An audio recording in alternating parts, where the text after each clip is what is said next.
പവിത്രം സീരിയലിന്റെ ഇന്നത്തെ full episode review ആണ് പറയുന്നത്. അങ്ങനെ വേദ അവിടെ നിന്നും എഴുന്നേറ്റ് പോകുന്ന സമയത്തിന് കമലമ്മ മോളേന്ന് വിളിക്കും. അപ്പോൾ വേദ പറഞ്ഞിട്ട് ഇല്ലമ്മേ, എനിക്ക് കുഴപ്പമൊന്നുമില്ല, നല്ല തലവേദനയുണ്ട്, എനിക്ക് കുറച്ച് നേരം ഒന്ന് കിടക്കണമെന്നൊക്കെ പറഞ്ഞുകൊണ്ടായിരിക്കും വേദ അവിടെ നിന്നും പോകുന്നത്. വേദ അവിടെ നിന്ന് നേരെ വിക്രമിന്റെ മുറിയിലേക്ക് വരാണ്. ഭയങ്കര സങ്കടത്തോടു കൂടി തന്നെ വേദ ഏതായാലും വന്നിട്ട് വിക്രത്തിന്റെ കട്ടിലിരിക്കും. എന്തിനും നടന്ന സംഭവങ്ങളെ പറ്റിയിട്ട് വീണ്ടും വീണ്ടും വേദ ഇങ്ങനെ ചിന്തിച്ചുകൊണ്ട് സങ്കടപ്പെട്ട് ഇങ്ങനെ പൊട്ടിക്കരയാണ്. പിന്നീട് കാണിക്കുന്നത് MLA വാസവൻ ഏതായാലും വിവരമെല്ലാം പറഞ്ഞ് തൻ്റെ മകനെ കാണാൻ വേണ്ടിയിട്ട് ഹോസ്പിറ്റലിലേക്ക് വരികയാണ്. ജീവൻ രക്ഷപ്പെടുവോ ഇല്ലയോ എന്നറിയാത്ത വല്ലാത്തൊരവസ്ഥയിലായിരിക്കും വരുൺ. മോൻ്റെ അവസ്ഥ കണ്ടിട്ട് ഒട്ടും തന്നെ സഹിക്കാൻ കഴിയാതെ MLA വാസവൻ ഇങ്ങനെ പൊട്ടിക്കരയായിരിക്കും. ആ സമയത്തായിരിക്കും ഡോക്ടർ അങ്ങോട്ടേക്ക് വരുന്നത്. എന്നിട്ട് സാർ എന്ന് വിളിക്കുന്ന സമയത്തിന് ഇപ്പോഴത്തെ കണ്ടീഷൻ എന്താണെന്ന് ചോദിക്കുന്ന സമയത്തിന് ഡോക്ടർ പറയുന്നത് ഒന്നും പറയാൻ പറ്റില്ല സാർ, മോൻ രക്ഷപ്പെടുവോ ഇല്ലെന്ന് പറയാൻ പറ്റില്ല എന്ന് പറയുന്ന സമയത്തിന് MLAക്ക് അങ്ങ് ദേഷ്യം വന്നിട്ട് ഡോക്ടർ കഴുത്തിനങ്ങ് കയറി പിടിക്കും. അതെ, സംശയം പാടില്ല, എൻ്റെ മോൻ രക്ഷപ്പെട്ടിരിക്കണം എന്ന് പറയുന്ന സമയത്തിന് സർ ഞങ്ങൾ പരമാവധി നോക്കുന്നുണ്ട് എന്ന് പറയും. ഭയങ്കര ഡേഞ്ചർ അവസ്ഥയിലൂടെയാണ് ഇപ്പം മോൻ കടന്നു പോയിക്കൊണ്ടിരിക്കുന്ന സമയത്തിന് പറയുന്നത് എന്തായാലും രക്ഷപ്പെടണം, എൻ്റെ മോൻ രക്ഷപ്പെട്ടിരിക്കണം എന്നൊക്കെ പറയുന്ന സമയത്തിന് ആ സർ ഞങ്ങൾ പരമാവധി നോക്കാമെന്നൊക്കെ പറഞ്ഞുകൊണ്ടായിരിക്കട്ടെ പുറത്തേക്ക് വരുന്നത്. MLA വാസവൻ ഏതായാലും പുറത്തേക്ക് വന്നിട്ട് പോലീസുകാരനെ കാണുന്ന സമയത്തിന് കാര്യങ്ങളൊക്കെ ചോദിച്ചറിയും. പോലീസുകാരൻ പറഞ്ഞിട്ട് ശ്രീനിവാസൻ്റെ വലം കൈയായിട്ടുള്ള വിക്രമാണ് ഇതൊക്കെ ചെയ്തു വെച്ചത് എന്ന് പറയും. അപ്പോൾ അവനെന്താ ഇതിൽ കാര്യമെന്ന് ചോദിക്കുന്ന സമയത്തിന് ബാലൻ സർ ശ്രീനിവാസൻ്റെ വേണ്ടപ്പെട്ട ആളാണ്. അപ്പോൾ ഏത് ബാലൻ എന്ന് ചോദിക്കുന്ന സമയത്തിന് ആ ഒരു പെൺകുട്ടിയുടെ അച്ഛനെന്ന് പറയും.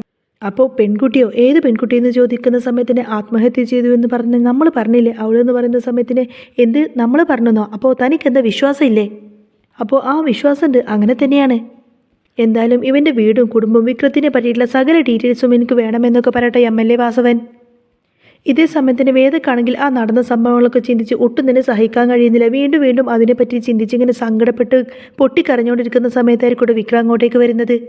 വിക്രം അങ്ങോട്ടേക്ക് വന്നിട്ട് വേദന ഒന്ന് നോക്കിയതിന് ശേഷം പെട്ടെന്ന് തന്നെ ഷർട്ടും ഡ്രസ്സൊക്കെ മാറുന്നുണ്ട്. അങ്ങനെ വിക്രം ഷർട്ട് മാറുന്ന സമയത്തിന് പെട്ടെന്ന് തന്നെ വേദ ആ ഒരു ഷർട്ട് അങ്ങ് തട്ടിപ്പറിച്ച് വാങ്ങിച്ചിട്ട് അതിലുള്ള രക്തക്കറയെല്ലാം കാണിച്ചു കൊടുത്തുകൊണ്ട് തന്നെ ചോദിക്കുന്നുണ്ട് ഇതെന്താ ഇതിലൊക്കെ രക്തക്കറ എന്നൊക്കെ ചോദിക്കും. അപ്പോൾ അത് ഗ്രീസാണ്, വർക്ക്ഷോപ്പിൽ നിന്നായതാണെന്ന് ഇങ്ങനെ വിക്രം കള്ളം പറയുന്ന സമയത്തിന് വേദ ചോദിക്കുന്നത് ഗ്രീസോ, ഇത് രക്തക്കറയല്ലേ? അതെ, ഇത് ചോര തന്നെയാണെന്ന് പറയുന്ന സമയത്തിന് വിക്രം പറയുന്നത് അത് ചോരയൊന്നുമില്ല, ഏതായാലും അതൊന്ന് ഡ്രൈ ക്ലീൻ ചെയ്യാൻ കൊടുക്കണം, നീ അതിങ്ങ് താ എന്നൊക്കെ പറഞ്ഞ് വേദയുടെ കയ്യിൽ നിന്ന് വിക്രം അതിങ്ങനെ തട്ടിപ്പറിച്ച് വാങ്ങിക്കുകയാണ്. അന്നേരം വേദ ചോദിക്കുന്നുണ്ട് ഇതൊന്നും നിങ്ങളുടെ വീട്ടുകാർ കാണാതെ ഇത് നിങ്ങൾക്ക് മറച്ചു വെക്കണം, അതിനല്ലേ നിങ്ങൾ ഈ ചെയ്യുന്നത് എന്ന് ചോദിക്കുന്ന സമയത്തിന് അതേന്ന് പറയാണ് വിക്രം. അതെ, അങ്ങനെയാണെങ്കിൽ അങ്ങനെ തന്നെ, അല്ല നിനക്കെന്താ ഇത് പിടിച്ചു വെച്ചിട്ട് കാര്യം എന്നൊക്കെ ചോദിച്ചു കൊണ്ടതിന് വിക്രം അങ്ങനെ വേദയോട് ദേഷ്യപ്പെടുകയാണ്. അപ്പോൾ വേദ പറഞ്ഞിട്ട് അതെ ഞാൻ കണ്ടു, എൻ്റെ കണ്ണുകൊണ്ട് ഞാൻ കണ്ടു, നിങ്ങളൊരുത്തനെ എങ്ങനെ പട്ടിയെ പോലെ തല്ലിക്കൊല്ലാൻ ശ്രമിക്കുന്നതെല്ലാം തന്നെ ഞാൻ കണ്ടു എന്ന് പറയും. അപ്പോഴേയും ഓഹോ ഇയാളും കണ്ടോ എന്ന് ചോദിക്കുന്ന സമയത്തിന് അതെ ഞാൻ കണ്ടു, നിങ്ങൾക്ക് എന്ത് അധികാരമാണുള്ളത് മറ്റുള്ളവരുടെ ജീവൻ എടുക്കാൻ എന്നൊക്കെ ചോദിക്കുകയാണ് വേദ. റോട്ടിലൂടെ ഒരു പട്ടിയെ പോലെ ഇങ്ങനെ തല്ലിക്കൊല്ലാറാക്കില്ല അയാളെ നിങ്ങളുടെ കാല് പിടിച്ചിട്ട് അപേക്ഷിച്ചിട്ട് പോലും നിങ്ങൾക്ക് അയാളെ വെറുതെ വിടാൻ തോന്നിയോ എന്നൊക്കെ ചോദിക്കുകയാണ്. അന്നേരം വിക്രം പറയുന്നത് അങ്ങനെ അവൻ ചോദിക്കുന്നതിന് മനസ്സലിയേണ്ട കാര്യമൊന്നുമില്ല, അത്രമാത്രം വൃത്തികേട്ടുള്ള മോശം രീതിയിലുള്ള കാര്യങ്ങളാണ് അവൻ ചെയ്തു കൂട്ടിയത്. അന്നേരം വേദ പറഞ്ഞിട്ട് അങ്ങനെ എന്തെങ്കിലും തെറ്റവൻ ചെയ്തിട്ടുണ്ടെങ്കിൽ തന്നെ അതിന് പോലീസുകാരും നിയമങ്ങളൊക്കെ ഉണ്ടല്ലോ എന്ന് പറയാട്ടോ. പോലീസുകാരും നിയമങ്ങളും പോലീസിൻ്റെ നിയമത്തിൻ്റെയൊക്കെ മുന്നിൽ വെച്ചുകൊണ്ടാണ് ഇത്തരം പ്രവൃത്തികളൊക്കെ നടക്കുന്നത്. അന്നേരം വേദ പറഞ്ഞു കൊടുക്കുന്നുണ്ട് പോലീസുകാരും നിയമങ്ങളൊക്കെ അവരൊക്കെ ഒരു സിസ്റ്റത്തിൻ്റെ കീഴിൽ വർക്ക് ചെയ്യുന്നവരാണ്, അപ്പോൾ അവർക്കൊക്കെ ആ ഒരു സിസ്റ്റം ഉപയോഗിച്ചിട്ട് മാത്രമേ മുന്നോട്ട് പോകാൻ പറ്റത്തുള്ളൂ. അപ്പോൾ വിക്രം ഇങ്ങനെ പുച്ഛത്തോട് പറയുന്നുണ്ട് സിസ്റ്റം, എന്ത് സിസ്റ്റമാണ് ഇവിടെ ഉള്ളത്, എന്ത് സിസ്റ്റമാണ് ഇവിടെ നടപ്പാക്കുന്നത്, അങ്ങനെ ഒരു സിസ്റ്റം ഇല്ല എന്നൊക്കെ പറഞ്ഞ് വിക്രവും വേദയും അവിടെ നിന്ന് ഇങ്ങനെ വാക്ക് തർക്കങ്ങളിൽ ഏർപ്പെടുകയാണ്. വിക്രത്തിന് അങ്ങനെ 2 ജീവൻ എടുക്കാനുള്ള എന്ത് അധികാരമാണുള്ളത് എന്ന് ചോദിക്കുന്ന സമയത്തിന് ഇതേപോലെ തെണ്ടിത്തരം കാണിച്ച് നടക്കുന്ന അതേപോലത്തെ അധികാരമാണുള്ളത് എന്ന് പറയും. അപ്പോൾ വിക്രത്തിന് എങ്ങാനും ഇങ്ങനെയൊക്കെ സംഭവിച്ചാലോ, വിക്രത്തിൻ്റെ ജീവനും അപകടത്തിലായാലോ എന്നിങ്ങനെ വേദ ചോദിക്കുന്ന സമയത്തിന് വിക്രം പറഞ്ഞിട്ട് ജനിച്ചാൽ ഏതായാലും ഒരു ദിവസം മരിക്കണം. അന്നേരം വേദ ചോദിക്കുന്നുണ്ട് ഇതുപോലെ കയ്യും കാലൊക്കെ തല്ലി കണ്ടിച്ചിട്ട് ഒന്ന് അനങ്ങാൻ പോലും പറ്റാത്ത അവസ്ഥയിലെങ്ങാനും വിക്രം ആയാലോ എന്ന് ചോദിക്കണേ. അപ്പോൾ വിക്രം പറഞ്ഞിട്ട് അങ്ങനെ ഒരു അവസ്ഥയിൽ ഞാൻ ആയാൽ പോലും എനിക്ക് പിന്നെ ആരുടെ സഹായം വേണ്ട, ഞാൻ അങ്ങ് ഇല്ലാതാവും, എൻ്റേതല്ലെങ്കിലും ഒരു നശിച്ച ജീവിതമാണ്, ഈ ജീവിതത്തിലേക്ക് ഇനി എനിക്കൊന്നും തന്നെ ചെയ്യാനില്ല, എനിക്കേതായാലും ഇനി ഇങ്ങനെ തന്നെ മുന്നോട്ട് പോകാൻ പറ്റുള്ളൂ, അതുകൊണ്ടാണ് ഞാൻ നിന്നോട് വീണ്ടും വീണ്ടും ഇങ്ങനെ പറയുന്നത്, എൻ്റെ ഈ നശിച്ച ജീവിതത്തിലേക്ക് ഇനി നീയും കൂടി കയറി വരാതെ നിന്നോടും കൂടി ഒഴിഞ്ഞു പോകാനായിട്ട് ഞാൻ എത്ര തവണ പറഞ്ഞതാണ്. വിക്രത്തിൻ്റെ വാക്ക് കേൾക്കുന്ന സമയത്തിൻ്റെ വേദക്ക് ഭയങ്കര വിഷമായിരിക്കട്ടെ. വേദ പറഞ്ഞിട്ട് വിക്രം നീ ഇങ്ങനെ വീണ്ടും വീണ്ടും തെറ്റുകളിലേക്ക് തന്നെ ഇങ്ങനെ പോയിക്കൊണ്ടിരിക്കുകയാണ്, ഇങ്ങനെ തെറ്റ് ചെയ്ത് കൂട്ടിയാൽ പിന്നെ ഒരിക്കലും തിരുത്താൻ പറ്റാത്ത തെറ്റുകളിലേക്ക് പോയിക്കൊണ്ടിരിക്കുമെന്ന് പറയുന്ന സമയത്തിന് വിക്രം പറഞ്ഞിട്ട് എനിക്ക് ഏതായാലും ഇതിനെ പറ്റിയിട്ടൊന്നും തന്നെ പറയാനില്ല, എന്നിട്ട് വേദയുടെ അടുത്ത് നിന്ന് അങ്ങ് പോവാണ്. അമ്മയെ വിശക്കുന്നു, ചോറെടുത്ത് തായോ എന്നൊക്കെ പറഞ്ഞുകൊണ്ടായിരിക്കും അങ്ങോട്ടേക്ക് ചെല്ലുന്നത്. കമലമ്മയും ശ്രീജയും ചേർന്നുകൊണ്ട് തന്നെ വിക്രത്തിന് ഇങ്ങനെ ഭക്ഷണമൊക്കെ വിളമ്പി കൊടുക്കുന്നുണ്ട്. വിക്രത്തിൻ്റെ മുഖം കണ്ടുകൊണ്ട് തന്നെ അമ്മ ചോദിക്കുന്നുണ്ട്, എന്താ മോനെ, നിനക്ക് എന്താ ഒരു വിഷമം പോലെ, നിൻ്റെ മുഖത്തിന് എന്താ പറ്റിയത്?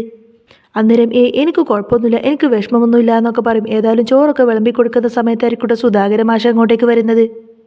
കമലമ്മ ചോദിക്കുന്നുണ്ട്, മാഷിന് ഇപ്പോൾ ചോറ് വിളമ്പണം, മാഷ് ഇപ്പോൾ ഇരിക്കുന്നുണ്ടോ എന്ന് ചോദിക്കുന്ന സമയത്തിന് വിക്രത്തിനെ അവിടെ കാണുന്ന സമയത്തിന് എനിക്കിപ്പോൾ ചോറ് വേണ്ടാന്ന് പറയും. ആ സമയത്തായിരിക്കും വിഷു അങ്ങോട്ടേക്ക് വരുന്നത്.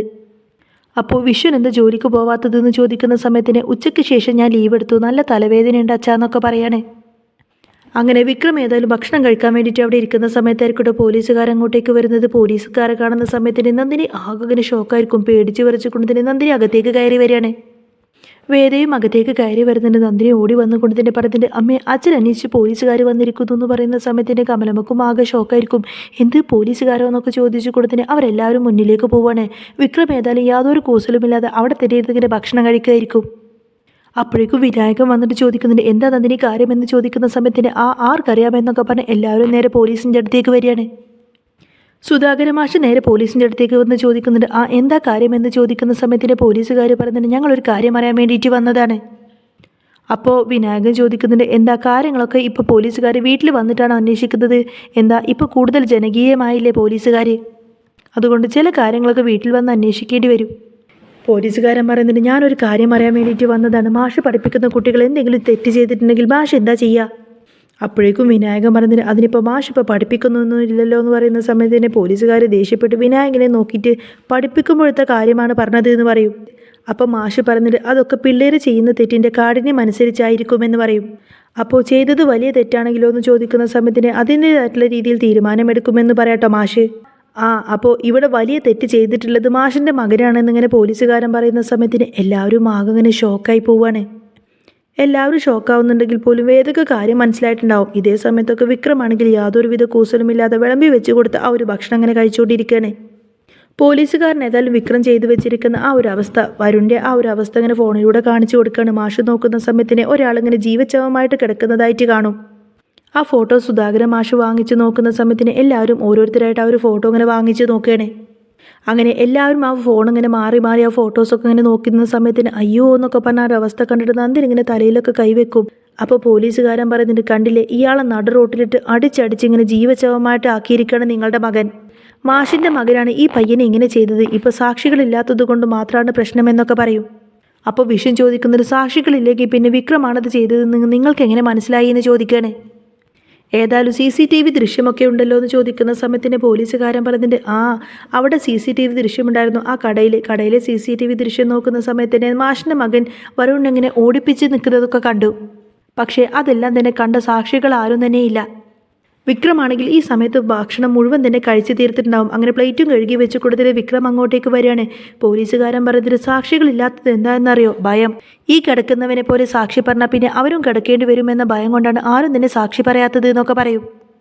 ശ്രീനിവാസിൻ്റെ വലം കൈയായിട്ട് നടക്കുന്ന ആളല്ലേ, അതുകൊണ്ട് ആ ചതി ഉറപ്പായിട്ടും ഉണ്ടാവും. ഏതായാലും ഭക്ഷണമെല്ലാം കഴിച്ചതിന് ശേഷം വിക്രം അവിടെ വന്ന് നിൽക്കുന്ന സമയത്തിന് സുധാകരൻ മാഷ് പറഞ്ഞിട്ട്, ഏതായാലും അക്രമം നടത്തിയത് ആരാണെങ്കിലും ഞാൻ ആരെയും ഇവിടെ ഒളിപ്പിച്ച് വെച്ചിട്ടൊന്നുമില്ല. ഞാനൊരിക്കലും തെറ്റ് ചെയ്യുന്ന ആൾക്കാരെ ഒളിപ്പിച്ച് വെക്കുന്ന ആളല്ല, അങ്ങനെയുള്ളൊരു സ്ഥലവുമല്ല ഇത്.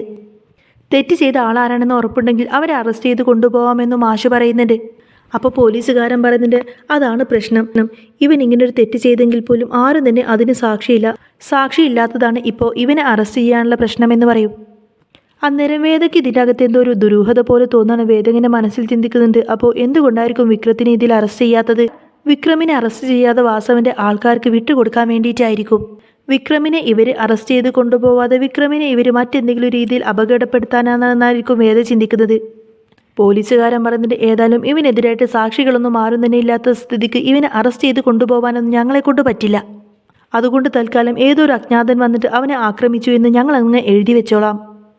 അങ്ങനെ പോലീസുകാർ ഏതായാലും അത്രയും പറഞ്ഞ് അവിടെ നിന്ന് അങ്ങ് പോകുന്നതോടുകൂടെ തന്നെ വേദ പുറകിൽ നിന്ന് വിളിക്കണം, സർ 1 മിനിറ്റ് എന്ന് പറഞ്ഞ് വിളിക്കും. അപ്പോൾ എന്താ കുട്ടി കാര്യമെന്ന് ചോദിക്കുന്ന സമയത്തിന് വേദ ചോദിക്കുന്നത്, സാക്ഷികളില്ലാത്തതിൻ്റെ പേരിലാണ് വിക്രമിനെ ഇപ്പോൾ അറസ്റ്റ് ചെയ്യാത്തതെന്ന് ചോദിക്കും. അപ്പോൾ അതേന്ന് പറയുന്ന സമയത്തിന് സാക്ഷികളുണ്ടെങ്കിൽ അറസ്റ്റ് ചെയ്യുമെന്ന് ചോദിക്കാട്ടോ. അന്നേരം പോലീസുകാരൻ പറഞ്ഞിട്ട്, അതെ സാക്ഷികളുണ്ടെങ്കിൽ പിന്നെ ഞാൻ ഉറപ്പായിട്ടും അറസ്റ്റ് ചെയ്യുമെന്ന് പറയും. അന്നേരം എങ്കിൽ പിന്നെ സാക്ഷിയുണ്ട്, ആരാ സാക്ഷി എന്ന് ചോദിക്കുന്ന സമയത്ത് ഞാൻ തന്നെ എന്ന് പറയും. കാരണം വിക്രമിനെ അറസ്റ്റ് ചെയ്ത് പോലീസ് സ്റ്റേഷനിലേക്ക് കൊണ്ടുപോയാൽ പിന്നെ വാസവൻ്റെ ആൾക്കാർക്ക് വിക്രത്തിനെ ഒന്നും തന്നെ ചെയ്യാൻ പറ്റില്ല. അപ്പോൾ വിക്രം ശരിക്കും എന്തിനാണ് ഇത് ചെയ്തതെന്നുള്ള കാര്യമൊന്നും വേദയ്ക്ക് അറിയില്ലല്ലോ. ഇപ്പോൾ തൽക്കാലം വിക്രത്തിൻ്റെ ജീവൻ രക്ഷിക്കാൻ വേണ്ടി മാത്രമായിരിക്കും വേദ ഇങ്ങനെ ഒരു മൊഴി പോലീസിനെ കൊടുത്തത്.